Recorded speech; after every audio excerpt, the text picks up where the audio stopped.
Apa yang membuat buku disebut buku? Apakah hanya benda yang menyimpan dan menyampaikan informasi? Atau ada hubungannya dengan kertas, penjilidan, huruf, tinta, berlatihan di tangan Anda, bau lembarannya? Apa ini buku? Mungkin bukan, tapi apa ini buku? Untuk menjawabnya, kita harus kembali ke sejarah buku yang kita tahu dan memahami semua elemen ini bersatu membentuk sesuatu yang lebih dari sekumpulan elemennya. Objek paling awal yang kita pahami sebagai buku adalah kodeks, setumpuk halaman yang dijilid pada satu sisi. Tetapi titik balik sesungguhnya dalam sejarah buku adalah mesin cetak Johannes Gutenberg pada pertengahan abad ke-15. Konsep cetakan bongkar pasang ditemukan lebih dulu di kebudayaan timur, tetapi munculnya mesin cetak Gutenberg memiliki efek yang mendalam. Tiba-tiba, kelas elit para biarawan dan penguasa tidak lagi menguasai produksi naskah.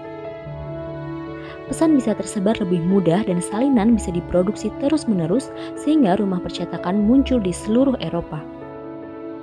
Hasil dari ledakan bibliografi ini tidak asing bagi kita dalam beberapa hal, tapi sangat berbeda bagi orang lain. Kerangka dari buku adalah kertas, tulisan, dan sampul. Lebih dari 2000 tahun lalu, Cina menemukan kertas sebagai media penulisan yang didahului oleh papirus Mesir.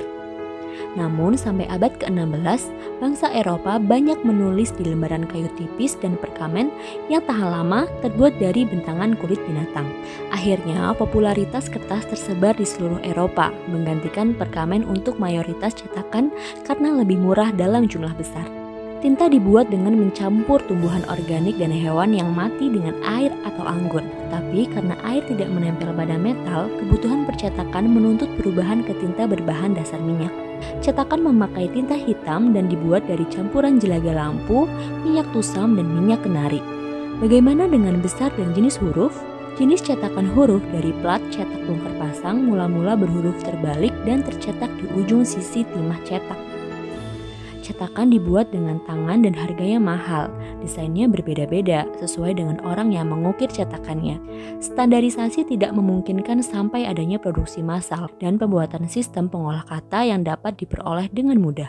Untuk desainnya, Nicholas Jensen memakai 2 jenis huruf Roman yang berkembang menjadi ribuan jenis font lainnya, termasuk Times New Roman yang umum digunakan.